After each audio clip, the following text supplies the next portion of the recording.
Today's terrifying story, It Lives in the Midwestern Wilderness, was written by the Creepy Collaborative. Most people find camping to be cathartic, and the truth is, I felt the same about it once too. There was nothing better than bathing in a cool stream or falling asleep under a centuries-old spruce. These days, however, I find myself doing anything and everything in my power to avoid the topic. As I sit and write this for you now, I can't help but hope and pray you take this warning to heart. There is something in the woods older than you or me, and likely older than recorded time itself. Once the being knows you know about it, there is no hope of escaping it. My experience started as wholesome as any camping trip in the sweeping Midwestern American wilderness would. The sweet, sticky scent of pine mixed with freshly disturbed dirt roads. The symphony of cicadas encompassed me as I hiked in, lugging all the gear I felt I needed and all the extra crap I packed because of my lack of ability to make a decision. As I marched down the path to my destination, I embraced the sound of silence and washed my mind clear of the city sounds. I stood still and quiet for a minute and took in, with each deep breath, the gentle hum of the forest. Tall, dark, ancient pines and sturdy, wise old oaks looked over me and seemed to grow closer and closer, creating a wall of greenery on either side of me. I bounded further down the path, winding through the gully after gully, carved by a once raging river whose mighty force flowed through them. The day was overcast and mist wafted over my face, but I welcomed the cool air and lack of direct sun as sweet solace from the scorching heat and blistering sun of the previous few days. Finally, I fumbled my way out into the small clearing where my campsite was set to be, just on the other side of. Quickly, however, in a moment that should have been provided relief for me, I felt the air shift, and I spun sharply, being washed over with the feeling I was no longer alone, there, in the deep, dark wilderness. Looking around, I found nothing to trigger any alarm, so I sighed, thinking to myself how stressed I must really be, and settled into the idea that I truly needed this trip. I dusted myself and set off to set up my tent, determined to enjoy any time on here in these woods and melt away the anxiety of the world I was temporarily leaving behind. After roughly an hour of struggling with wonky poles and bent stakes, I swore to myself that I would absolutely be investing in a pop-up tent for all future trips, but I did finally have shelter. I had arrived fairly late in the evening, and by the time the tent was set up, what little was left of the dwindling sunlight was no longer allowing me to see without squinting, so I clicked on my little plastic lantern. I scooped it up and plopped it down on a washed-out, rickety old picnic table that was scored with the deep scars of the many lovers hoping not to be forgotten by time, and decided it was time to finally eat my dinner. Tying up my bag of food to keep the animals away was the next endeavour on my list, before calling it a night, and after some quick climbing and a scrape or two on my palm, I was ready to call it. I bring an old oil-powered lantern my uncle gave me as a gift to set outside my tent and just leave it at low glow so I can see my way outside if nature calls late in the night. Inevitably, I woke up around 3 a.m. to nature's call. When I opened the tent though, I found myself drenched in complete, absolute darkness.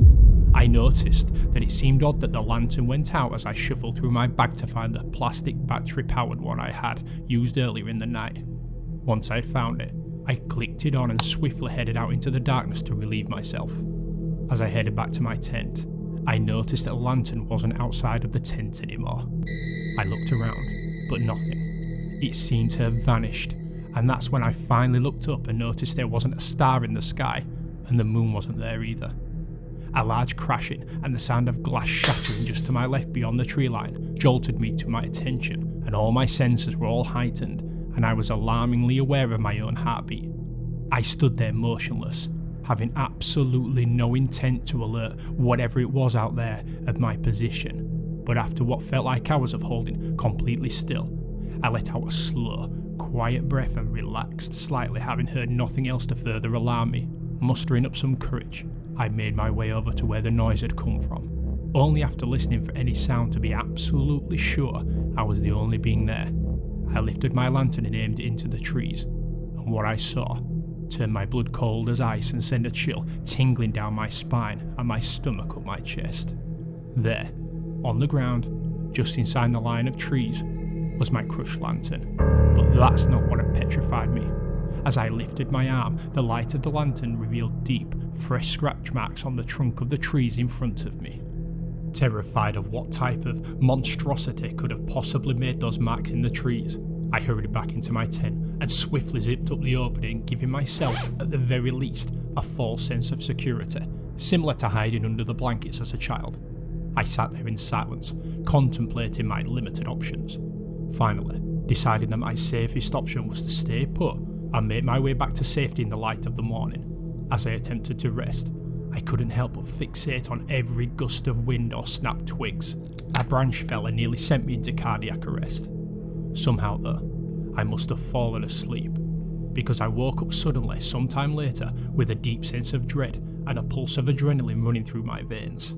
I studied my surroundings and found dead silence, not even the sound of cicadas or crickets chirping. I did notice, however, that there was now moonlight, but only just before seeing a slender shadow shoot across the wall of my tent, only for it to stop just in front of the opening. The creature slowly started unzipping the door to my tent.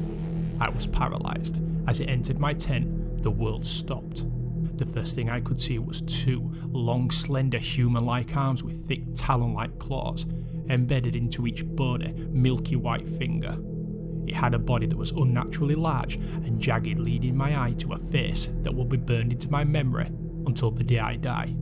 On a long, narrow human-like face, I was met with two slender black eyes set deeply into a leather-quality skin with no nose and a sharp mouth filled to the brim with jagged teeth.